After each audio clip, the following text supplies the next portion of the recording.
Bem-vindos ao Durma Com Essa, o podcast que te guia pelo universo do sono. Eu sou o Guilherme Brassanini. E eu sou o Jorge Pinheiro. E hoje você não pode dormir sem essa. Vamos falar sobre os erros que atrapalham ali, o uso do CPAP. É complexo, hein? Muita coisa para falar, mas antes de falar da nossa convidada especial, nós vamos comentar dos nossos apoiadores, Vital Sono, uma empresa que te ajuda a fazer o seu modelo de negócio na área do sono acontecer de uma forma segura, ética e correta. Em todo o Brasil. Em todo o Brasil. Exponencial Medic é uma empresa que ajuda aí você a crescer seu negócio digital ou até mesmo seu consultório particular. Então é muito interessante. Clica aqui, conhece o pessoal e se prepare para o próximo passo aí na sua carreira. E a gente vai falar de erros no uso do CPAP, porque é muito comum as pessoas acharem que esse equipamento basta ligar na tomada e tá tudo certo, né? Então, para falar sobre esse tema, a gente trouxe uma profissional que tem muita minha admiração pela sua experiência e expertise no CPAP, né? A gente simplifica dizer que é no CPAP. Não é, é na fisiologia, na fisiopatologia respiratória dos distúrbios do sono, porque é muito mais que CPAP, que é a doutora Vivian Pitin. Ela é fisioterapeuta e psicóloga, fez especialização em fisioterapia respiratória pelo Instituto Central do Hospital das Clínicas da Faculdade de Medicina da USP. Lá também ela fez seu doutorado em ciências pela USP também e fez o seu pós-doutorado pelo Laboratório do Sono do Instituto do Coração da Faculdade de Medicina da USP. Vivian, que felicidade receber você aqui. A felicidade é a minha. Muito obrigada, Guilherme. Muito obrigada, Jorge. É super gostoso estar aqui com vocês, com todo mundo que está assistindo também, para conversar sobre esse tema que é tão importante, né? Os problemas na adaptação de CPAP, que eu diria para vocês que a lista é enorme. Vamos ver o que a gente vai conseguir explorar aqui. Essa questão que você falou, né, o CPAP é só ligar um botão e tá tudo bem, né, é um pouco um trauma que eu tenho, eu já cheguei a ouvir isso na minha vida, e a gente sabe que hoje em dia as coisas não são mais dessa forma, mesmo porque o conhecimento dentro da área do sono tem avançado bastante. Então, hoje a gente se preocupa com fenótipos, com endótipos também, e tenta trabalhar o mais próximo possível de uma medicina de precisão na área do sono, entendendo as características individuais de cada um. E é lógico que o CPAP você tem que manejar da forma correta, entendendo essas nuances, né? Eu diria para vocês que os erros com relação à adaptação do CPAP, eles estão relacionados tanto em relação ao profissional, quanto em relação ao paciente. E aí eu vou conversar com vocês, iniciando com a questão do profissional. Então, vamos lá. Esse é o ponto crucial, eu acho que é importante esse momento, porque o podcast também tem esse papel, né, educacional, tem profissionais que nos ouvem, tem também o público geral, então a gente vai conseguir conversar com esses dois públicos, né, e aí eu já falei essa questão do CPAP de ir logo na tomada, porque quando a gente fala assim, CPAP automático, essa palavra já me dá uma confusão, dizer o seguinte, o que é automático, basta eu ligar e tá tudo certo, né? Exatamente. É isso mesmo? Exatamente, na verdade não é assim, né?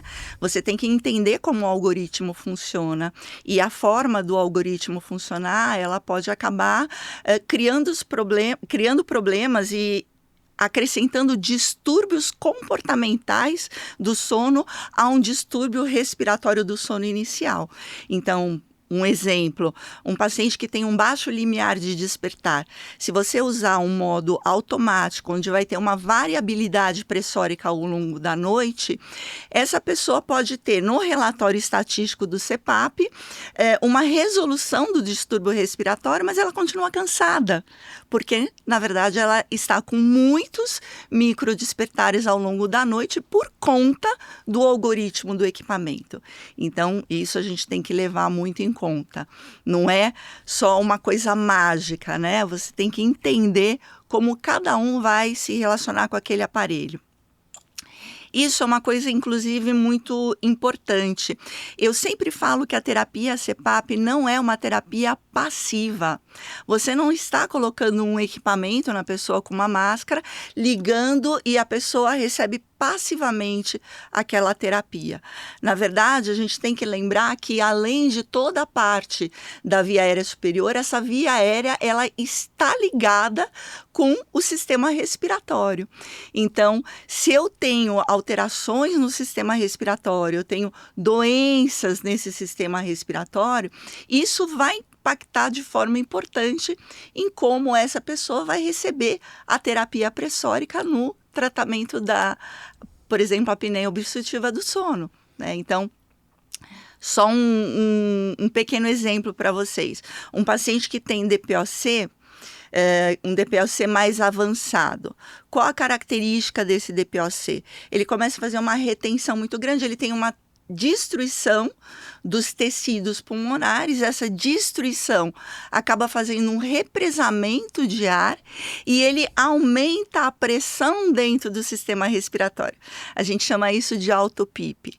Esses pacientes têm uma dificuldade muito grande quando estão no estágio mais avançado de utilizar um CPAP, porque você tem uma pressão positiva que vem num local que já tem uma pressão positiva aumentada. Então, não permite a troca. Né? Quer dizer, olha, a gente tem que olhar esse paciente de forma integral, né? Eu acho que isso que você está falando é importante, por quê? Porque assim, primeiro, né, a gente tem a pressão fixa e a pressão automática. Depois que chegou, eu ainda fui a geração pré-pressão automática, que começou a ficar muito mais comum depois. Então, depois da chegada da pressão automática, parece que ninguém usa mais pressão fixa, né? Pregam isso tudo. A gente sabe todos os benefícios de um equipamento automático e tudo certo, mas assim, como você disse, determinados perfis de pacientes, a gente precisa ou ajustar melhor, reduzir esse delta ou fixar a pressão, não é isso? Não, com certeza.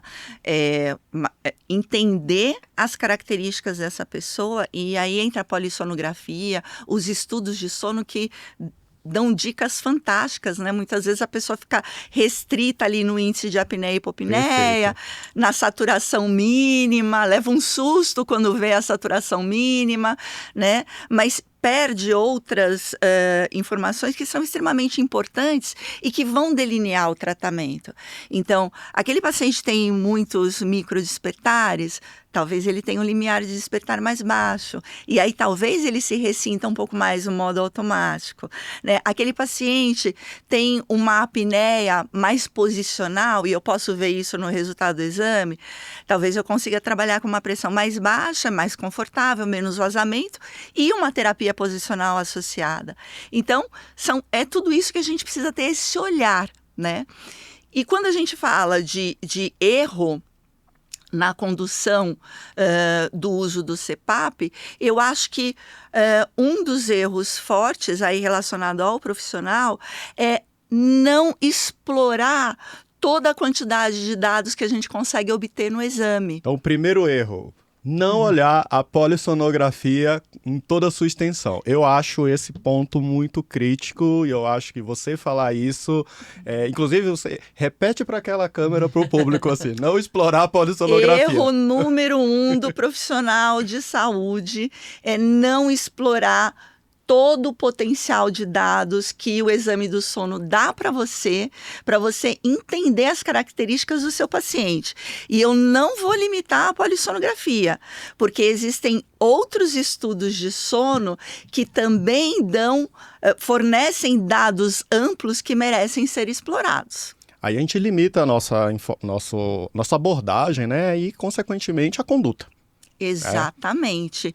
E aí você vai muitas vezes ficar batendo o martelo em cima de uma determinada coisa, achando que é ajuste pressórico para mais ou para menos, ou mudança de máscara, quando na verdade você tinha que ter colocado uma terapia posicional, ou na verdade aquele paciente nem deveria estar fazendo aquele tipo de tratamento. Aí vem o erro número 2, que é não entender o trabalho de tratamento do distúrbio do sono do seu paciente como um trabalho multiprofissional, né? Você achar que você detém o conhecimento, você detém o poder de direcionar aquele tratamento e esquecer que aquele paciente pode ser muito mais beneficiado com um conjunto de atendimento em equipe. Às vezes você fica batendo martelo numa determinada terapêutica e deixa de conversar com os outros profissionais da área, que talvez tenham uma forma de condução melhor daquele tratamento. Então, o erro número 2, eu acho que seria talvez essa prepotência ou insegurança profissional. Eu acho que quando a gente fala do sono, né, e tanto do ponto de vista médico, ponto de vista da fisioterapia, da odontologia e da fonoaudiologia, enfim, todas as áreas que estão correlacionadas, né? Gente, eu não trabalho sem a fisioterapia do sono. Não trabalho. Eu também não. Não trabalho. Isso deixo claro e recomendo até para os colegas médicos isso, né? A Vivian eu conheço desde o meu início da formação, né? E a imagem que eu tenho, assim, que a Vivian ela é especialista nos casos difíceis, porque realmente ela tem esse olhar integral para o paciente e realmente a interdisciplinaridade dela funciona. Ela não está falando isso ou testemunha, porque ela manda, volta, vai e volta e manda relatório. Os relatórios que a Vivian faz do atendimento do paciente é uma coisa completa. Vem tudo, desde a informação recordatória do sono, essa evolução. Por quê? Porque esse paciente, o que você diz na sua avaliação da fisioterapia modifica completamente a forma como eu vou conduzir a partir de então. Então, quando eu indico o CPAP, vai lá para a Vivian, vai para outro profissional, e aí é uma outra avaliação de você lá experimentar o melhor modelo de máscara, informações que o paciente ele às vezes vai sinalizar para você e até mesmo a sua observação como profissional de fisioterapia respiratória. Muda completamente, né? Com certeza, com certeza. Eu primo muito pelo trabalho em equipe, trabalho junto com médicos, fonoaudiólogos, dentistas, psicólogos, assim, não deixo de encaminhar o paciente e não deixo de detalhar tudo em relatório. Eu acho que é extremamente importante. O paciente não pode ser perdido, assim, no sentido de que foi lá, não que eu perdi o paciente, é que as informações que ele me passaram se perderam e você não passou para outro profissional. É organizar a jornada desse paciente, exatamente isso, exatamente isso. Profissionalmente, mais um erro. Você não estar atualizado. Bom, como vocês podem estar vendo pelos meus cabelos brancos, eu já estou um tempinho trabalhando aí na área, né? E a questão do sono mudou muito. Mudou muito, porque quando ele começou, o Dr. Colin Sullivan, a explorar a questão, por exemplo, na apneia obstrutiva do sono, a gente tem médicos Guilherminot, que foram muito mais antigos do que isso e exploravam mais a parte respiratória. Mas quando isso tudo começou até agora, houve um salto de conhecimento na medicina do sono, né? Hoje a gente fala de microbioma e microbiota intestinal interferindo na qualidade do sono. Então, as coisas mudaram muito. Você não estar atualizado com o que está acontecendo é um erro gravíssimo, porque você pode perder a oportunidade de dar o direcionamento, o tratamento mais adequado para o seu paciente. Então, estar atualizado e conhecer fisiologia e fisiopatologia do sono são essenciais. Mesmo porque, assim, o paciente que vem para você, vamos imaginar, o paciente vem com um distúrbio respiratório do sono, mas ele pode vir com um distúrbio comportamental do sono associado também, e pode vir com 2 ou 3. Não é um capítulo de livro separado, não, né? E ele pode ter um distúrbio respiratório do sono, uma apneia, um distúrbio ventilatório, uma hipoventilação da obesidade, um DPOC. Então, as pessoas têm que ter ideia, assim, na catalogação dos distúrbios do sono. Até pouco tempo atrás, a gente tinha mais ou menos uma ideia de que existiam em torno de 88 distúrbios do sono. Eles são divididos em 7 grupos. Um grupo diz respeito aos distúrbios respiratórios, todos os outros 6 são comportamentais. E se você vai, por exemplo, eu recebo um paciente com apneia do sono, mas que tem um distúrbio comportamental e eu não estou com um olhar para esse distúrbio, a minha terapêutica pode ser completamente ineficaz, insuficiente, não vai tratar, né? É o caso do Comisa, por exemplo. Paciente que tem apneia obstrutiva do sono e tem insônia. Que trata primeiro, né? Exatamente. Um vai estar interferindo no outro. Então, conhecimento é a base. Com conhecimento, você consegue fazer as coisas, errar menos, eu digo. Assim, a gente... É isso, a gente trabalha com probabilidade, errar né? mesmo. Uma vez um paciente falou para mim, um engenheiro, ele ainda é meu paciente, uma pessoa muito querida, ele falou assim para mim, mas doutora, é tentativa e erro? Aí eu falei assim, olha, é tentativa e erro, mas quando você conhece, a tua chance de errar é menor. Exato. Então é isso. Não tem receita de bolo. Não tem receita de bolo. Por isso que você tem que se munir de conhecimento. Agora, um ponto crítico que me pega bastante, às vezes, é a questão, voltando ao CPAP automático, é a questão da pressão 4/20. Né? Então, vamos primeiro assim, explica melhor, só para as pessoas entenderem o que é esse delta de pressão 4/20 do automático e que as pessoas às vezes deixam nesse modo, 4/20, né? Tá. Bom, 4/20, gente, é configuração de fábrica. O que acontece? Isso é o CPAP automático é muito bom, tá? Mas ele precisa ser muito bem utilizado.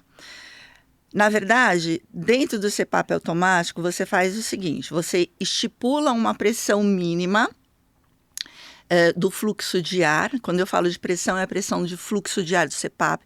Vamos imaginar, o CPAP é um gerador de fluxo. Então, ele é um ventilador. O ar entra, ele tem um motor, tem uma ventoinha, vai gerar um fluxo de ar e vai para você. Esse fluxo de ar, quando você recebe ele através da máscara, ele gera uma pressão na tua via aérea e essa pressão é que vai deixar a tua via aérea sustentada. Imagina uma bexiga que você tem que assoprar um pouco para deixar ela sustentada. A ideia é essa. Acontece que ao longo da noite, a gente tem várias fases do sono e, dependendo da fase, eu vou ter um relaxamento maior ou menor da musculatura da via aérea que sustenta essa via aérea aberta. Então, a ideia é, vamos colocar um aparelho que eu coloco uma pressão mínima e eu falo, desse mínimo, você vai poder só ir até esse máximo e se você perceber que está fechando a via aérea, você sobe a pressão. Se você perceber que a via aérea ficou estabilizada, você desce a pressão, porque o objetivo é manter a pressão ideal, a mais efetiva pressão ao longo da noite, né? Sem exagerar nesse suporte pressório. A menor possível, né? A menor possível. Tá? Só que acontece que essa configuração de fábrica, a gente tem um circuito e a gente tem uma máscara. Isso em fisioterapia respiratória é chamado espaço morto. Espaço morto é todo um espaço que você tem condução de ar, mas que não tem alvéolos, não tem a troca desse ar dentro do seu organismo. Tá? Então, esse espaço morto, o tubo e a máscara, eles criam uma resistência no circuito. Então, o fluxo de ar, ele tem que vencer ao menos essa resistência. 4 não vence. Então, se você coloca um 4 no paciente inicial, na grande maioria das vezes ele vai falar assim, não estou conseguindo respirar.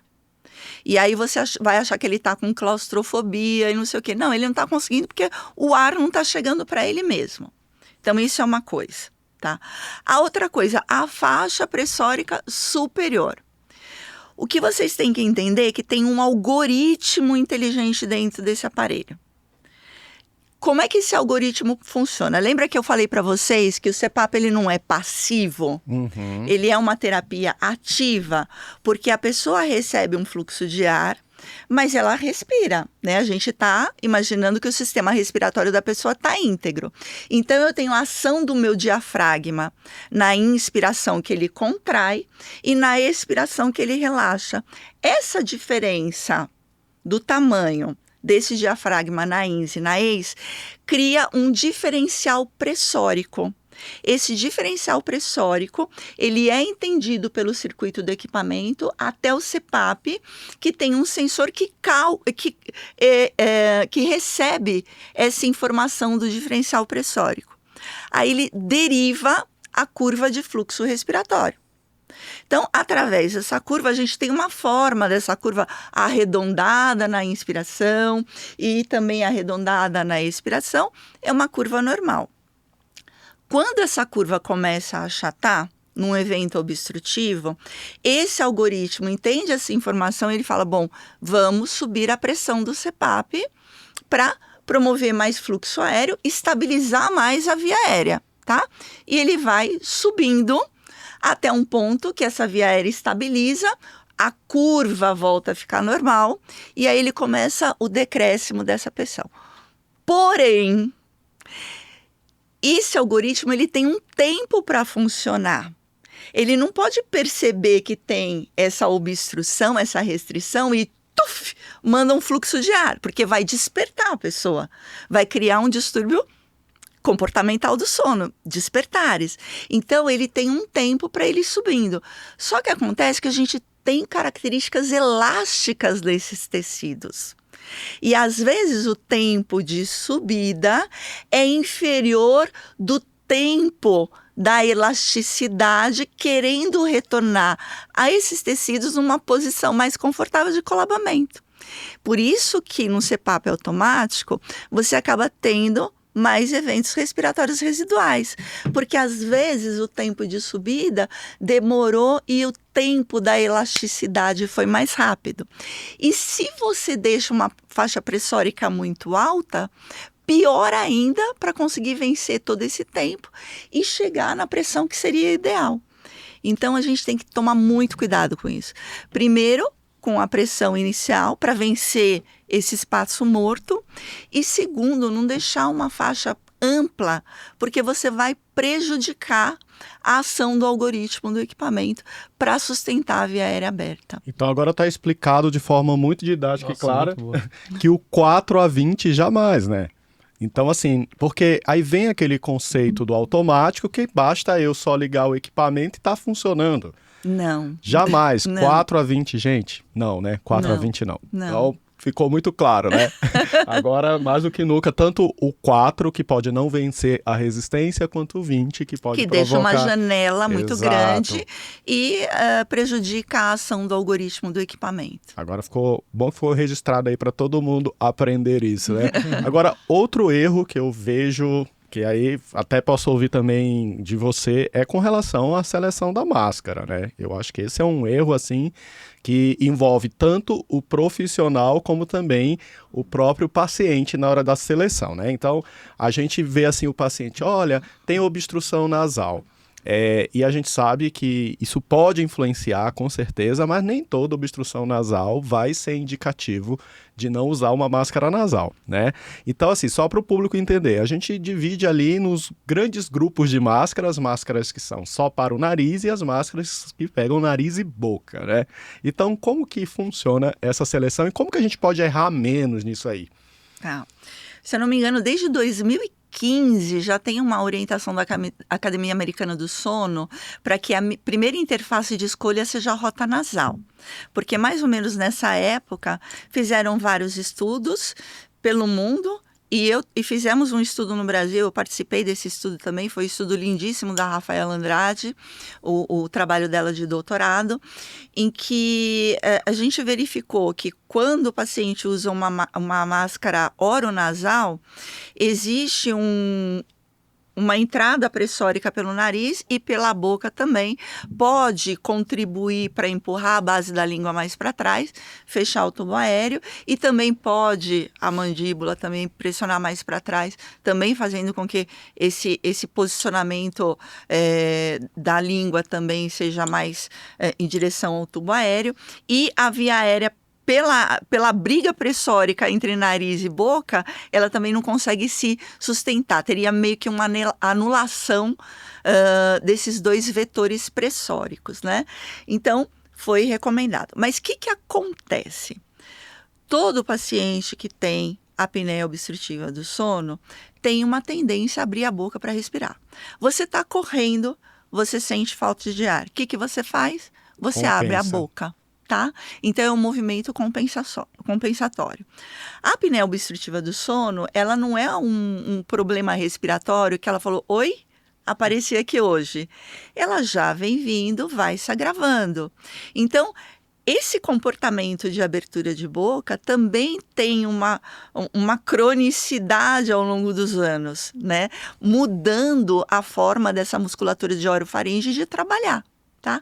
Então, assim, inevitavelmente, eu diria para vocês que 90% dos pacientes, quando chegam no consultório, eles falam, eu durmo de boca aberta. E era uma coisa que antigamente, quando a gente não conhecia muito bem, você falava assim, você abre a boca durante o sono, a pessoa falava assim, abra, aí você tacava uma máscara oronasal. Era automático, Era né? automático. Eu lembro. Até quem começou com essa ideia de que vamos Dá os créditos. dar os créditos. Quem começou com essa ideia aqui no Brasil de que não, a gente tem que mudar para a rota nasal, foi o Dr. Pedro Genta. Exato. Foi ele. E ele falava isso, eu pensava que absurdo. Né? Mas ele estava corretíssimo com essa colocação. Então, o que a gente percebe? O paciente, quando ele usa uma máscara nasal, essa pressão de ar que entra pelo nariz, ela empurra a base da língua contra o céu da boca, empurra o palato mole, que é o sininho da garganta, também em direção à base da língua, contra o céu da boca, e deixa o tubo aéreo mais aberto.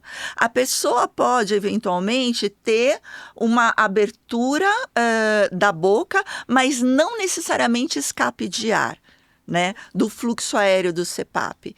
E ela vai ter muito mais efetividade nisso daí. E aí, a parte do selamento labial, de trabalhar a musculatura de selamento labial, de orofaringe, a fonoaudióloga vai ajudar muito. Eu tenho pacientes que usam máscara nasal, que gostam, inclusive, muito mais, né, porque é uma interface menor, de mínimo contato, muito mais confortável, menos vazamento, menos rosto marcado, e que tem a questão, e que tiveram um resultado excelente quando eu encaminhei para a fono, para fazer esse trabalho, para ajudar a botar fortalecer, né? essa musculatura para trabalhar da forma correta. Até porque muitas vezes esses pacientes não é de ontem que eles têm essa alteração de respiração bucal, Exatamente. né? Então, eu sou otorrino e a gente opera, né? Eu sou cirurgião. Então, muitas vezes não é só você desobstruir o nariz para uma adaptação de CPAP. Perfeito. É aquela pessoa que respirou pela boca a vida inteira, não quer dizer que você tirando uma obstrução que ela vai começar simplesmente a puxar o ar pelo nariz como se fosse só isso, né? Exatamente. Então, todo o trabalho miofuncional é muito importante. Então, até conversar com o paciente antes da cirurgia sobre esse processo, que não é um processo também de 2 sessões resolver o problema, é um processo ali que demora algum tempo para ele voltar não, ele começar a ter essa condição de respirar pelo nariz e ter uma boa adaptação ao CPAP. Então, uma das falhas que a gente tem, você pode falar melhor do que a gente, é esse paciente muitas vezes que não sabe respirar pelo nariz, né? Não porque ele tem uma obstrução, mas porque ele tem um padrão ali respiratório, miofuncional, que impede que ele respire, né? E é engraçado que a maior causa de falha também de adesão ao CPAP, a máscara oronasal, é o nariz, né? Então é um contrassenso ali, né? Muitas pessoas indicam a oronasal porque o nariz é ruim, e a principal falha de adesão à oronasal é o nariz ruim, né? Então a gente tem que sempre ter isso na cabeça. Exatamente. A gente também não pode demonizar a máscara oronasal. Existem casos específicos que vão muito bem com máscara oronasal, né? Então, eu sugiro sempre a tentativa inicial com uma máscara nasal, mas caso não seja efetivo, a gente não pode desconsiderar a tentativa de uma máscara oronasal. Qual perfil de paciente você acha assim, então, que se beneficiaria com a oronasal? Olha, geralmente paciente neurológico. Né? Paciente com Parkinson acaba se beneficiando mais. Eles têm uma dificuldade muito grande desse controle da musculatura orofaríngea. Os idosos extremos também, você acha? Os idosos extremos também, mas a gente também não pode deixar de tentar. A nasal, né? Um paciente idoso que edêntulo também, né? Então, são casos específicos. Mas também uma pessoa mais jovem, eu tenho pacientes que se sentiram mais confortáveis, são poucos. 90% dos meus pacientes, a máscara é nasal. E eu descobri há pouco tempo que eu acho que a gente é o consultório que mais usa a máscara pillow. A grande maioria é pillow também. Ou nasal de mínimo contato, né? Aquela que só encosta aqui. Que é a almofadinha que o povo para ver, né? A pillow, que é a almofadinha que entra no nariz, ela fica muito bem para o paciente que tem sintoma nasal. Fica principalmente muito bem. insuficiência de válvula nasal. Ela sustenta, né? Porque ela Principalmente sustenta. isso, porque ele sustenta. Isso mesmo. fica muito bem. Que ele gera ali, então, um apoio, né, na estrutura nasal Exatamente. e não deixa com que feche, né? Exatamente. Então é a mesma coisa, que vai colocar uma máscara nasal no paciente que tem obstrução nasal e uma insuficiência de válvula, ele não vai respirar. Tampou Tampou tudo, né? exatamente. Aumentar o fluxo, isso daí pode fazer com que ele respire pior. Exatamente. Então esse já é um erro também, né? Ou selecionar adequadamente, ou de forma... porque o paciente reclama que dorme de boca aberta, a gente colocar uma máscara oronasal. Sim. Isso é um erro porque você já deixou claro que não necessariamente vai ter vazamento, depende muito desse vedamento ali que vai acontecer, né? Exatamente. Então, isso é uma coisa importante. E rampa, né? Então, Essa também. Vamos lá, a gente tá tá puxando Já aqui tá dando umas cutucadas aqui. pontos polêmicos aqui, né? O podcast tabu. Os equipamentos, eles têm diferentes tecnologias, né? Tem uma tecnologia que eu não gosto, que é a rampa automática, tá? Então, a rampa automática, o que ela pressupõe? Que a rampa, o que ela significa isso? Para início, né? Para início, né? Para começar. Eu quero trabalhar com uma pressão terapêutica de 10, por exemplo. Eu acho que isso vai sustentar bem a via aérea do meu paciente aberta. Só que para ele iniciar com aquela pressão de 10, ele se sente desconfortável. Então, eu coloco uma pressão de 5 inicial, eu ajusto o aparelho por um determinado tempo, 15, 20 minutos, e daí vai muito da anamnese, perguntar ao paciente quanto tempo ele demora para dormir ou não, mesmo mais um dado de polissonografia que você pode ver. E aí eu ajusto para que essa pressão suba gradativamente até chegar na pressão terapêutica. Quando esse paciente está dormindo, aí ele está dormindo, ele não vai sentir mais nada, tá? Vivian, por que não vai sentir? Porque eu uso CPAP, eu sei. Então, a Vivian usa CPAP, tá, eu gente? uso já tem 6 anos, então eu sei como é que é. Que às vezes a pessoa fala, né? E outro fala assim, mas você não sabe, tá falando né? pelos outros, Não, né? eu uso CPAP. É experiência. Então, essa é a rampa. Só que existe a possibilidade de uma rampa automática. Então, começa a ter uma obstrução da via aérea. Mais uma vez, o algoritmo ele vai entender aquela curva de fluxo que começa a ficar achatada e ele sobe a pressão antes daquele tempo de rampa esperado. Só que acontece que a gente tem fases do sono. A gente tem as fases mais superficiais e que vão se aprofundando. E aí, se a pessoa tem, por exemplo, uma característica fenotípica de baixo limiar de despertar, se eu coloco uma rampa automática, a pessoa não consegue dormir, porque toda vez que ela está embarcando, a pressão sobe e ela tem um despertar. Gera uma instabilidade, né? Exatamente. Então ele fala assim, olha, eu coloco o CPAP, eu não consigo dormir. A rampa automática pode fazer isso e o alívio exalatório pode fazer isso. Essa era a outra pergunta que eu já ia chegar, né? O alívio exalatório, né? E o quanto que a gente ajusta isso. Olha, eu acho que gente, vão me perdoar, mas eu acho que algumas coisas foram invenção do mal. Né? O alívio exalatório. Então, assim, por que essas coisas surgiram, né? Porque o nome é bonito, né? Alívio. Alívio exalatório. Nossa, vou me sentir aliviado. Não, você não vai se sentir aliviado. Você vai sentir que você tem que tentar respirar no ritmo do aparelho, é uma loucura. Bom, o que acontece? Quando o CPAP começou, ele era bonitinho em pressão fixa. Mas as pessoas começaram a reclamar de algumas coisas e aí a indústria foi tentando responder, né? Qual era uma reclamação? Eu pego o ar, é bom, mas eu solto o ar, tem uma barreira pressórica, eu não consigo soltar. Por quê? Quando eu inspiro, eu contraio o diafragma, eu aumento a negatividade dentro do sistema respiratório.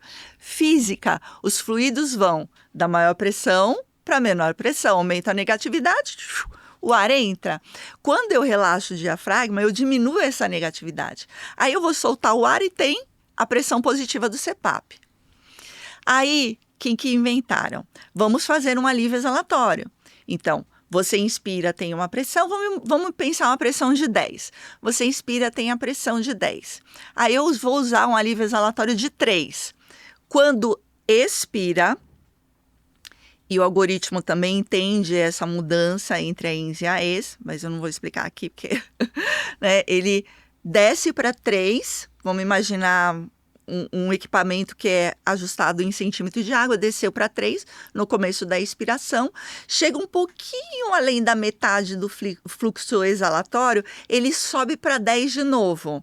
Por quê? Porque descobriram também que o momento em que tem o fechamento da via aérea é a transição entre o final da expiração e o começo da inspiração. Então, ele vai fazendo essa mudança entre a ins e a ex. Só que o motor muda o ritmo também. E se você, mais uma vez, é um paciente com baixo limiar de despertar, você coloca aquele CPAP e você percebe essa mudança de motor. E você começa a tentar respirar no ritmo do aparelho. Você não consegue pegar no sono com aquilo, né? E eu sou uma pessoa que eu tenho um baixo limiar de despertar. Eu uso CPAP com pressão fixa. Quando eu testo equipamentos novos, eu testo todas as modalidades, é uma aflição absurda. Quando o paciente chegar no teu consultório e falar assim, eu não estou conseguindo respirar junto com o equipamento, pode ter certeza, ele está estranhando o alívio exalatório, né? Então, os meus pacientes, assim, raríssimas vezes eu uso alívio exalatório. Eu acho, inclusive, para começar a terapia, nunca começar com alívio. Não, eu acho que o que é importante é orientar bem a pessoa. Não é colocar o aparelho e respirar ali. É orientar e falar assim, olha, você vai perceber isso, você vai perceber que na expiração tem um pouquinho mais de dificuldade, mas tenta ficar calmo, que daqui a pouco você não vai perceber mais isso. E a pessoa não percebe. Agora, quando o alívio exalatório beneficia? Exato. Tem casos. Tem casos. Paciente com hipoventilação da obesidade, paciente com DPOC, mas que não está num estágio tão avançado, eles ficam mais confortáveis. Por quê? Porque esse alívio exalatório, ele funciona quase como um mini BiPAP. Eu dou um delta ventilatório, um suporte pressórico de 3. Então, ele sente confortável. Então, aí que é o truque, entendeu? Que eu falei que a gente precisa conhecer. Porque você conhecendo, você usa a tecnologia a teu favor. Não é falar isso não funciona, isso é ruim. Não tem essa receita, como você falou no início do episódio, né? Não tem essa coisa pronta que eu vou lá usar para todo mundo e vai funcionar. É por isso que a gente é profissional, porque senão bastava ligar lá o equipamento, tá tudo certo. Exatamente. Exatamente. O alívio é uma questão assim que traz muitas dúvidas, né? E eu acho que você explicou super bem toda essa modalidade e o porquê que a gente opta em não começar em caso de uma forma geral e tem os casos especificamente que a gente pode indicar, né? Outra coisa, e aí a gente já pode até começar a entrar também no que os pacientes têm dificuldade, né? E aí, assim, tem muito a questão do sufocamento. O paciente, ele fala, eu vou sufocar, porque tem uma ideia que eu estou respirando com a ajuda de aparelhos. Não deixa de ser um pouquinho guardando as devidas proporções, né?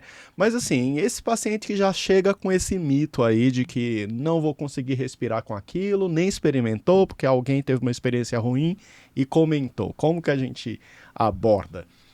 Olha, o que eu mais tenho, né? Você falou que eu... Especialista em casos difíceis. Especialista em casos difíceis é pacientes que tiveram uma péssima experiência, tá? Tem uma matéria em todas as faculdades e que eu sei que essa matéria, muitas vezes ela é negligenciada, as pessoas não dão muita atenção. Você sabe que matéria que é? Qual que é? Psicologia. E aproveita e já fala que você também é psicóloga, né? Eu tem sou. Formação. Eu tenho formação, eu não atuo como... Não atua, mas tem formação mas em eu tenho psicologia, formação. tem graduação. Mas é uma matéria que eu, quando fiz fisioterapia, tinha. E eu vi os meus colegas, porque isso daí e tal. E às vezes eu escuto as pessoas falarem. Mas assim, a primeira coisa que você tem que pensar, aquela pessoa que veio na tua frente, ela tem uma dor. Ela está sofrendo, né? Aquilo lá está impactando na vida dela. Então, você tem que ter empatia com relação a isso, né? Você tem que ter ouvido. Não dá para fazer um atendimento de uma adaptação de CPAP em 15 minutos, né? Então, você precisa entender a dor e os medos daquela pessoa e explicar muito bem para ela o que está acontecendo. Muitas vezes os pacientes, eles têm um trauma com relação ao CPAP, que vão fazer um split night. Sim. Né? Faz o diagnóstico, já está com aquele monte de fio de coisa, de sensor, no meio da noite acorda e tufe. Uma máscara Sem nem qualquer, falar o cara nunca nem ouviu falar o que é Né? CPAP, né? Ele já chega lá e fala assim, sabe, eu não quero quero isso, não quero.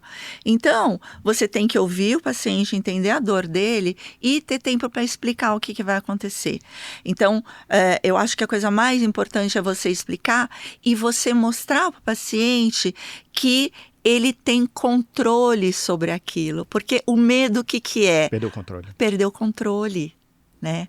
Então, você põe o paciente para segurar a máscara, põe o paciente para sentir o vento do CPAP, põe o paciente para te ajudar a respeito da máscara. Tem um tempo para mostrar o aparelho, a máscara, antes de chegar assim...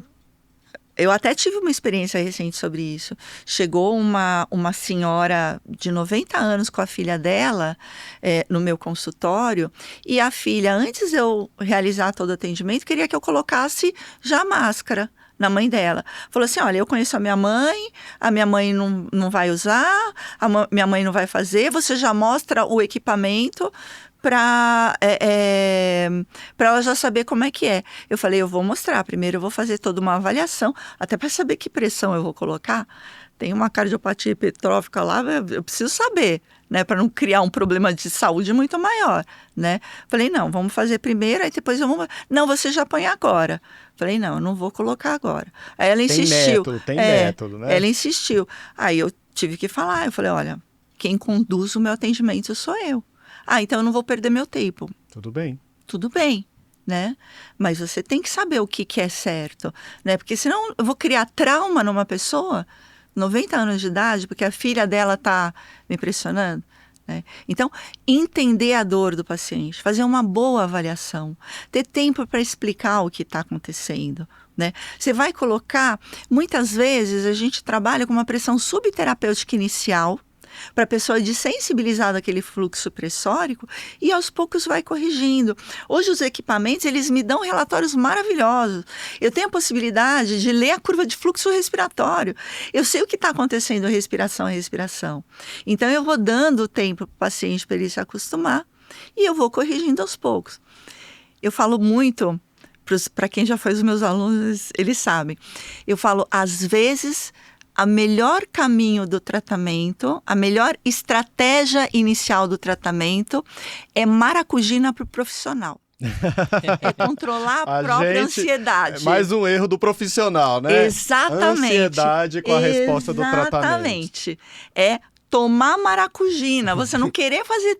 A pessoa está há anos com aquele problema. Eu não preciso enfiar uma pressão de CPAP absurda que vai vazar, que ela vai se sentir desconfortável, vai ressecar um pouco a mucosa. A gente sabe, o equipamento, todo equipamento mucociliar, ele tem em torno de 15 dias para adaptação com esse fluxo de ar, que é uma força mecânica nesse mais epitélio, intensa, né? Então, vai aos pouquinhos. Então, maracujina pro profissional. Vivi, a gente vê bastante ainda, a pandemia mudou muito essa questão da titulação de CPAP, né? Então, com o fechamento dos laboratórios, etc., a gente começou a fazer cada vez mais titulação domiciliar e hoje em dia eu acho que é a preferência da maioria das pessoas que trabalham com sono. Queria que você mostrasse um pouquinho seu ponto de vista a respeito disso, quando indicar uma laboratorial e também para os colegas que não trabalham com sono, estão ouvindo a gente, acabam muitas vezes pedindo a titulação laboratorial porque muitas vezes desconhecem a titulação domiciliar, né?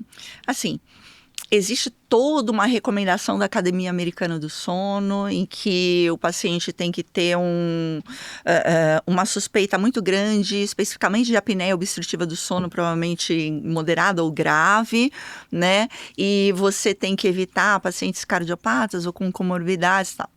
A gente sabe que a realidade não é essa, existe uma limitação de leitos, né? Então, muitas vezes, sim, não tem como, aquela pessoa tem que ser tratada. Mas a gente tem recursos para fazer isso de forma muito boa, tá? Só que você precisa saber o que você está fazendo. Quando você não vai fazer uma titulação, se você não tiver experiência, com um CPAP automático, por exemplo. Um paciente que você tenha que tem uma comorbidade muito grave, ou que tem uma suspeita de um distúrbio comportamental do sono muito importante, não só a parte respiratória. Um paciente que você tem uma suspeita de um distúrbio ventilatório, um DPOC, uma doença neurológica. De jeito nenhum você vai fazer, pelo amor de Deus, paciente neurológico, você não vai fazer isso em casa, porque você vai ver o IH dele corrigido, mas você não vai saber a saturação dele, né? Você não vai fazer isso. Então, casos muito específicos, você precisa do laboratório, tá? A gente sabe que não são todos os laboratórios que têm capnometria. Então, alguns casos a gente titula a questão de um binível, quando tem um distúrbio ventilatório associado, com um equipamento automático, mas desde que você tenha conhecimento e saiba o que você está fazendo. Hoje a gente tem tecnologia para isso. Então a gente tem equipamentos que tem módulo de oximetria, que eu consigo ver por monitoramento remoto. Tá? Se ele não tem um módulo, eu tenho outros equipamentos que me possibilitam isso. O Biologix é muito usado pelos fisioterapeutas para poder fazer isso.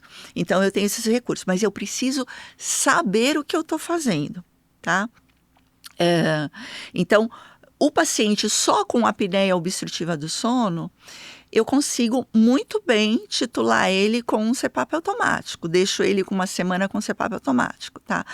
Porque eu consigo ver a curva de fluxo respiratório, eu consigo ver se teve achatamento e se eu, de repente, conseguir corrigir a apneia e hipopneia, mas eu ainda preciso incrementar essa pressão para corrigir um HERA, um aumento da resistência da via aérea, para não deixar com que ele fique fragmentando o sono. Eu consigo ver, através da curva de fluxo respiratório, inferir de forma indireta se ele teve microdespertares ou não. Existem vários estudos sobre isso, né, mostrando o padrão da curva de fluxo respiratório que indicaria despertar.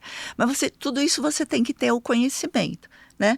Você tendo o conhecimento, você pode hoje, na grande maioria dos casos, realizar uma boa titulação com um CPAP automático em casa. Mas aí, assim, usando o conhecimento de avaliação de curva de fluxo, usando o conhecimento de avaliação de oximetria associada, e entendendo muito bem caso a caso, e sempre conversando com o médico. No meu caso, eu sou fisioterapeuta respiratória, né? Eu sempre estou conversando. Aliás, eu não atendo paciente que não tenha sido encaminhado para médico, por um médico para mim. Né? Se o paciente chega para mim sem encaminhamento médico, eu mando para o médico primeiro. Porque eu acho que eu sei o meu trabalho, eu não sei o trabalho do outro. Né? Já aconteceu e eu já tive casos assim muito impressionantes a respeito disso. Tive um paciente que chegou para mim com uma titulação de CPAP, estava com a titulação, uma apneia moderada, mas para leve, uma titulação de CPAP de 7, só que desaturando 90% da noite. Aí eu fiz a avaliação dele e não tinha nada da parte respiratória que ele pudesse ter uma dessaturação. Ele tinha na época 50 e poucos anos. Aí eu falei para ele, olha, eu seria criminosa se eu colocasse um CPAP para você. Foi um médico que não era um especialista de sono que mandou ele para mim. Falei, seria criminosa se eu fizesse isso. Você tem que passar por um pneumologista primeiro. Aí encaminhei para um colega meu, pneumologista, e ele teve, na verdade, na infância, aquela tetralogia de Fallot. Na cirurgia, naquela época, tinha problema de lesar o nervo frênico. Ele tinha hemiparesia diafragmática. Passou a vida inteira dessaturando. E ninguém percebeu. Não foi nem para BiPAP, para CPAP, foi para BiPAP. E muda completamente a escolha do equipamento, a conduta e tudo mais, né? E aí a gente falou aí do CPAP, aí você tocou agora no binível, que é o BiPAP, né? A gente chama de BiPAP também. Que também é uma condição que a gente tem que ter cuidado, porque se com CPAP a gente tem que ter cuidado, com o BiPAP então mais ainda, principalmente, inclusive nas titulações em laboratório, já são desafiadores, quanto mais gente que tenta aí, que não é recomendado fazer titulação domiciliar, né? Gente, olha, os casos são muitos de problemas de titulação. Por isso que, assim, às vezes eu confio mais na titulação que eu faço com o CPAP automático, que eu sei que eu vejo a curva de fluxo respiratório, eu consigo avaliar exatamente o que está acontecendo. Porque eu já vi erros de titulação, inclusive em laboratório, né? Então, faz parte. Por isso que o conhecimento é tão importante. Hoje em dia, o laboratório fazendo titulação automática em laboratório, né? Exato. Não é uma titulação manual, né? Manual, né? Então... Não tem essa observação. A gente viu nesse processo todo, assim, eu estou na medicina do sono, tem aí 11 anos, né? Que cada vez mais essa pressão ideal de controle está ficando menor, né? Tá. Então a gente tem conhecido isso. O que você tem enxergado desse processo, né? Porque antes a gente tinha um número mágico lá de 10, o paciente quando tinha o CPAP fixo saía com 10 e aí começava a acompanhar, e hoje com o telemonitoramento a gente tem observado de uma forma mais criteriosa, com a análise da curva de fluxo respiratório também, né? E a gente vê que hoje cada vez mais pressões menores já são suficientes para tratar essa apneia. Eu tô rindo porque eu lembrei de um paper há muitos anos atrás, que saiu na área do sono, que tinha uma indicação assim, um paciente com normopeso, pressão de 10, o que tinha sobrepeso, pressão de 12, e o que era magrinho, pressão de 8. Nossa. Tem um paper sobre isso. Na verdade, assim, o que vai influenciar a pressão, o ajuste da pressão? Característica dos tecidos biológicos da via aérea superior da pessoa. Se a pessoa tem um tecido que ele é mais maleável, né, que ele responde melhor ao fluxo pressórico, com pouca pressão você consegue deixar aquela via aérea sustentada. Se ele tem uma rigidez maior, pouca elasticidade nesse tecido, aumento da resistência tecidual, você vai precisar imprimir um fluxo pressórico maior, né?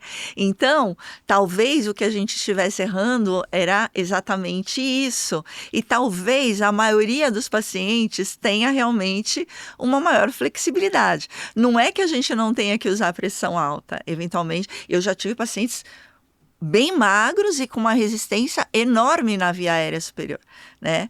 E aí precisaram usar pressões mais altas. Mas talvez a grande maioria, o que a gente esteja percebendo, é que tem uma característica tecidual que a gente pode imprimir uma pressão menor para sustentar a via aérea, né? A ideia é física. Gente, CPAP é física, é dinâmica de fluidos, né? Não tem como pensar diferente disso. São vetores de força e tudo isso. Mas, assim, explorando um pouquinho mais a questão do paciente, que eu acho que a gente merece falar um pouquinho disso, né? Os erros do paciente em relação à terapia pressórica. Primeiro, não conhecer o profissional que você está se tratando. Tá? Eu acho que as pessoas pecam muito nisso. Vai para qualquer pessoa sem se preocupar com o currículo, sem se preocupar com a formação, sem se preocupar se aquela pessoa tem um nível de conhecimento bom. A única preocupação é o Instagram. Né? Então, eu acho que é um erro muito grande. O segundo erro grande do paciente é não entender que ele tem responsabilidade sobre o tratamento dele. Então, as pessoas, infelizmente, hoje a gente está num mundo que está todo mundo procurando uma pílula para tratar, né? A pílula mágica, né? E tratar distúrbio do sono, e eu não falo nem de respiratório, eu vou incluir os comportamentais também aqui, dependem de uma mudança de comportamento, né? Então, você como profissional tem que orientar as pessoas em relação a isso, né? Você tem que falar isso para o teu paciente. Você vai ter que ter uma mudança de comportamento, né? Senão, eu consigo usar o meu CPAP, mas eu não consigo usar o CPAP do outro, né? E, por exemplo, a adaptação do CPAP é um processo de dessensibilização. O que é dessensibilização? É você ficar exposto a um estímulo até que você não sinta mais aquele estímulo. Você sente óculos, você sente aliança, você sente relógio. Chega a um determinado ponto, você não sente mais, porque você ficou dessensibilizado com aquele estímulo. Então, é isso. Vários estudos mostram que se você usar um CPAP hoje, aí a outra noite, não, eu dormi mal ontem, não vou dormir com CPAP essa noite. Aí a outra você vai usar. Aí mais 2 noites você não vai usar. Você nunca vai se adaptar. Esquece. Você nunca vai se adaptar. Regularidade é tudo. Regularidade é tudo, né? E Outra coisa que eu vou falar, que vai entregar a minha idade, é não ser MacGyver. Quem não conhece MacGyver, procura no YouTube que vai saber do que eu tô falando. Eu tô entregando a minha idade também. Era um ator, né? Fazia um personagem que ele criava solução para tudo, inventava tudo. Caneta e fazia Bic, ele construía uma chave de fenda. Né? Assim, não seja isso, porque assim, eu não tô achando que essa pressão tá boa e não sei o quê, não quero pensar num tempo de adaptação, eu vou lá entrar na internet, eu vou descobrir como é que mexe o parâmetro do CPAP, eu vou lá e vou colocar uma pressão de 4. Porque né? acha na internet como destrava, como acessa os menus e fica mudando sem o conhecimento, né, da fisiopatologia. Então, ele está usando, mas aquilo lá está subterapêutico. Ou então, esse cano está muito curto, eu quero me virar mais na cama, aí eu vou pegar o cano do CPAP, eu vou fazer uma conexão, tá sobrando o cano da minha... conexão tabajara, né? Tá sobrando o cano da minha máquina de lavar que eu troquei e vou fazer a conexão. Você aumenta o circuito, você aumenta o espaço morto, você vai começar a reter dióxido de carbono nesse circuito, e aí você vai começar a ter sono porque está retendo dióxido de carbono, né? Então, assim... Cuidado. Não faça estratégia da E o pessoal que vai ver o Mickey lá e aproveitar e traz o CPAP de fora? Bom... Passou na farmácia, que às vezes nos Estados Unidos é assim, né? E compra e traz, né? Sem avaliação. Assim, você pode dar sorte e você pode dar ruim, tá? Primeiro, eu acho que hoje trazer CPAP de fora não é vantagem nenhuma com o valor do dólar que tá. Tá? E de repente você traz um modelo que não tem assistência técnica aqui. E a conectividade, né? que às vezes não tem, eu ia né? falar disso. E a questão da conectividade. Tá? Hoje, a gente tem um instrumento maravilhoso que é a conectividade. É o profissional poder olhar os seus dados, você também receber no teu celular os seus dados, você tem a condição de acompanhar, né? E o profissional que está te acompanhando também, e ele pode até modificar essa pressão por sistema de acompanhamento remoto. Isso aí você pode perder, tá? Então, eu realmente não acho que é vantagem. Em alguns casos, a pessoa pode acabar se dando bem. Por exemplo, paciente que trouxe um equipamento dos Estados Unidos, mas ele mora lá, mora aqui, o telefone dele tem conectividade com a rede de lá e não teve problema para leitura de dados e para mudança de transmissão. Mas eu vou falar para você, é raridade. Dentro de um mar de gente que dá ruim. Eu nunca peguei um paciente que trouxe que não se arrependeu. Pois é. Aí vai trocar uma peça do equipamento, não tem aqui. Porque o equipamento não é vendido aqui. Em termos financeiros, eu acho que não é vantagem, né? E corre o risco de não ter conectividade, né? Não é um ter equipamento que tem uma durabilidade longa, então se você não tem assistência, se você não tem equipamento de saúde, né, Exato, Jorge? equipamento de saúde. Eu acho que um outro erro que talvez aconteça com o usuário do CPAP é a falta de paciência com o processo de adaptação. Achar que vai se resolver em uma consulta com a fisioterapia e vai estar tudo certo, e se não der certo eu não quero mais usar. Exatamente. Acho que esse é um ponto importante, porque as pessoas elas automatizam demais o processo, né? E aí acha que em uma consulta eu vou chegar e resolver, e se não resolver eu vou abandonar. E quando na verdade é por isso que o nome é adaptação de CPAP, porque é um processo longo, né? Pode ser mais curto para uns e pode ser mais longo para outros. Aí já isso tem, com certeza, mas aí eu reforço a questão da consulta inicial do profissional de saúde, de deixar muito claro todo o processo para o paciente, né? Eu explico isso e eu tenho por escrito também, né? Porque eu nunca ouvi falar disso impera, né? Exato. Então eu entrego por escrito também, né? Tem que o acordo tem que ser muito claro, né? A pessoa tem que saber muito bem, né? Mais uma vez, você não pode fazer tudo isso em 15 minutos, né? Não dá. A gente está conversando aqui, vai fazer 1 hora que a gente está aqui conversando e olha o tanto de coisa. Exatamente. Isso que nós estamos falando, pessoas que já sabem o que é o CPAP. E os Exatamente. pacientes chegam, nunca nem ouviram falar, né? E também até um outro erro já voltando para o profissional é aquela assim, nossa, que pena, você vai ter que usar CPAP, muita gente não consegue. Como assim? Se o profissional já traz essa negatividade na indicação, já perdemos uma guerra. Já perdemos uma guerra, né? Não. Ou então diz assim, você é muito novo para usar CPAP. Não, CPAP é indicação, não é a idade, é a doença, né? Exatamente, exatamente. Mas você sabe que isso daí é uma coisa que me chama muita atenção. No ano passado eu fui fazer uma viagem longa e aí as pessoas... Eu não estava no Brasil, né? E aí, quando eu falava com que eu trabalhava, as pessoas falavam assim, nossa, aquela coisa horrorosa, né? Aquela, nossa, você trabalha com isso, Deus me livre usar isso. E assim, eu acho que muita coisa mudou desde que a gente começou a trabalhar na área do sono, mas ainda a questão da conscientização, ela temos ainda um longo caminho. Então, assim, parabéns a vocês por esse projeto, porque é um trabalho de formiguinha, mas é super importante.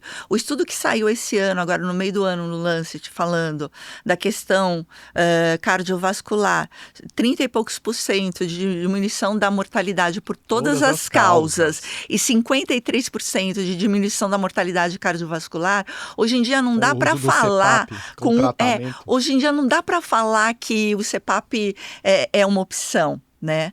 É uma opção, só que a pessoa tem que saber muito bem o que vai acontecer, livre-arbítrio. Você pode optar por não tratar, mas vai ter uma consequência. A pessoa é protagonista, ela escolhe, né? Exatamente. E aí vem acho que talvez o último erro do paciente é levar em consideração muita coisa que ele vê na internet. Né? Bom, eu tava pensando nisso agora, aqueles colares. Aí vem os colares, substitui o CPAP. Micro-CPAP. Qualquer coisa, laser que a gente tava conversando. Você sabe que na última semana, o tanto de paciente que chegou me questionando por coisas que viram na internet sobre... não pode ser isso no lugar do CPAP, não pode ser aquilo no lugar do CPAP, né? E às vezes até terapias que funcionam, que tem comprovação, mas por que não essa? E às vezes é um paciente que passou, teve o diagnóstico outro profissional e não ficou muito claro pela opção do CPAP, né? E eu digo, olha, nós estamos optando pelo CPAP porque o seu quadro é X, você tem comorbidade, você tem tal condição, e esse é o mais seguro no primeiro momento, né? Então essa informação precisa ficar muito clara. Hoje em dia a gente tem uma questão muito grande que é a disseminação de conteúdos de qualidade duvidosa. Então, as redes sociais, elas são um instrumento extremamente importante, bom, facilitaram muito a comunicação e existem profissionais que realmente têm muita credibilidade, têm muito conhecimento e usam esses instrumentos para divulgar informação boa. Mas, infelizmente, também tem a parte que não é tão boa. Então, as pessoas precisam ter senso crítico para poder analisar aquela informação que eles estão recebendo lá. Existem várias opções de tratamento, não necessariamente aquela opção de tratamento vai ser a melhor para você. E existem opções que não são nem tratamento, não tem estudos sobre isso. Perfeito. Então, aquele colar para garantir a apneia do sono. Gente, se eu tenho um desabamento da base da língua, se eu tenho um desabamento do sininho, do palato mole, só pensar o que aquele colar vai segurar mais aqui. Um ponto de, né? de tensão para isso. Né? Eu tenho uma gaveta que eu tenho um monte de dispositivo que os pacientes me doam lá, né? E que eu mostro. Aquele micro CPAP. Nossa. Né? Tem um ventinho que você põe numa folha de papel, ela nem se mexe, né? Se eu tô falando que eu tenho que usar um gerador de fluxo para imprimir um fluxo pressórico com pressão suficiente para deslocar a minha língua do tubo aéreo para poder respirar, o que aquilo vai fazer? Eu tenho no meu consultório um anel para tratar a apneia do sono. Isso eu nunca vi, não. Que um paciente comprou na Suíça. Um anel para tratar a apneia do sono. Mas comprei na Suíça. Gente, que isso aqui vai segurar aqui?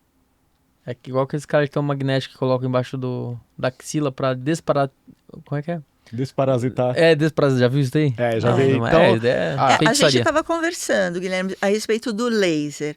O laser, para tratar o ronco, a apneia leve, uma vibração, né? Ele, o que ele vai fazer? Ele vai... de uma forma mais fácil, endurecer aquele tecido, deixar ele mais estabilizado para não ter essa vibração e a pessoa não ter esse ronco que pode gerar uma inflamação crônica na via aérea. A pessoa pode começar a ter ateroma na carótida por conta disso. A gente sabe, eu tenho por conta disso, porque eu comecei com ronco primário. Então, assim, se eu não estou enganada, é mais ou menos isso a ideia. Principalmente isso, porque aqueles palácios que são bem flácidos, retroposicionados, né, invertidos. Agora, o tratamento é muito bom para casos específicos, né? Para um público específico. A gente sabe que a obstrução na via aérea, ela pode ser em 2 sítios. Retropalatal, que é atrás do sininho, e retroglossal, atrás da base da língua. Muitas vezes a pessoa pode ter obstrução nesses 2 sítios. Ou, se ela tiver só na parte... 85% é multissítio, né? Se ela tiver só na parte retropalatal, esse tratamento vai ser ótimo para essa pessoa. Agora, uma pessoa que tem um malampate modificado 4, uma língua desse tamanho... Não tem sentido. Não tem sentido. Com certeza. Não tem sentido. Não tem a receitinha para todo mundo. Eu acho que esse é o grande problema. É igual indicar aparelho intraoral para prognata, né? Tipo, exato, não dá. Porque lá para frente tem gente que indica. Como que vai indicar, né? É martelar parafuso, né? Exato. E o que a gente mais vê na internet são pessoas que tiveram problemas sérios de saúde por acreditar em tratamentos profissionais de profissionais que não eram qualificados. E às vezes tirar um tratamento adequado por um que não tem comprovação, né? Exatamente. Puxa, esse é aquele tipo de episódio que todo profissional do sono vai precisar ouvir, né? O tanto de informação. E reouvir, né? E reouvir também. Eu acho o Vivian foi fantástico, assim. A gente conseguiu extrair aí todas as informações, você sempre muito didática e brilhante nos seus posicionamentos e sempre embasada em muita ciência. Eu acho que esse episódio aí, fisioterapeutas, médicos, fonoaudiólogos, todos os profissionais aí da área do sono precisam ouvir e aprender com você, né? Então, a gente tem uma perguntinha surpresa com o Gui, mas antes dessa perguntinha aí de suspense, eu sei que tem muita gente que ficou encantada aí, quer passar em consulta com a doutora Vivian ou quer convidar você para alguma palestra, para algum curso. Você tem também os seus cursos que ajudam muito os profissionais da área do sono. Então, onde as pessoas te encontram? Quais os contatos? Onde melhor pode encontrar? Eu sei que você também é forte nas redes sociais. Guilherme chegou a perguntar a respeito disso, né? A gente tem o Instagram do consultório, onde tenho 2 sócias lá, a Rafaela e a Jeane, que são maravilhosas, incríveis. A Jeane eu acho que já esteve até aqui, falou esse papo né? Na infância. E ela trabalha muito com público infantil, que é um público bem específico. Todas têm especialização em fisioterapia respiratória, todas têm doutorado e pós na área do sono. Então, lá o consultório é @aterpo.sono. Né? Então, no Instagram pode encontrar a rede social lá. Então, aterpo.sono. No meu caso, eu tenho um projeto social, porque eu entendo que tem muita desinformação e eu quis criar uma plataforma que eu pudesse trazer assim, um pouquinho, gotas de conhecimento para as pessoas de uma forma mais tranquila, mais informação de qualidade, para que o público leigo, né, as pessoas que não trabalham na área, mas que queiram conhecer um pouquinho mais a questão dos distúrbios do sono, tanto respiratórios e comportamentais, eu criei esse projeto. Então, esse projeto é @Escola de CPAP, CPAP, tudo junto, em letra minúscula, @Escola de CPAP. Sigam que é incrível, eu adoro seus vídeos. Muito obrigada. Então, lá eu trago informações, assim, do dia a dia. Eu brinco bastante lá, porque eu entendo que se eu chegar lá, assim, de jaleco, tudo vai ficar uma coisa meio chata. Então, me perdoem, mas tem dancinha. Mas muito conteúdo. Muito conteúdo. No Instagram do Durma Quest a gente vai marcar lá. Vai marcar a Escola de CPAP e também, como eu uso o CPAP, eu trago muito a questão da minha experiência com o CPAP. humaniza muito, né? Muito Vamos para a legal. sua perguntinha Vamos, surpresa. Tan, tan, tan, tan. Se tivesse uma mensagem que o pessoal precisasse dormir com essa, qual seria essa mensagem? Olha, eu acho que talvez tenha até já sido dada em algum momento essa mensagem aqui. Mas cuidem do sono como vocês se preocupam com coisas importantes da vida de vocês. Então, por exemplo, você vai viajar, você se preocupa com essa viagem, você planeja essa viagem, você organiza essa viagem, porque você sabe que é uma coisa boa para você. O sono é tão importante quanto. Cuide do seu sono, organize o seu sono, planeje o seu sono, porque dormindo bem é a possibilidade de fazer muitas coisas boas acordado. Uau, Então, cuide do sono. Perfeito, Vivian. Obrigado mesmo pela sua participação. Você que acompanhou aí o nosso episódio, siga a gente nas redes sociais, @Durma Com Essa Podcast no Instagram, nosso canal no YouTube, Durma Com Essa Podcast. Dê o like, compartilha. Esse episódio muita gente precisa ouvir, então você manda aí para quem usa CPAP ou então profissional de saúde que queira compartilhar com outros. É o momento, porque tem muito conteúdo, tudo isso que a Vivian trouxe realmente faz muita diferença na prática clínica e continua com a gente, né, Gui? Para próximos episódios, trazendo mais gente legal, trazendo esse assunto de forma segura, sempre embasado na ciência.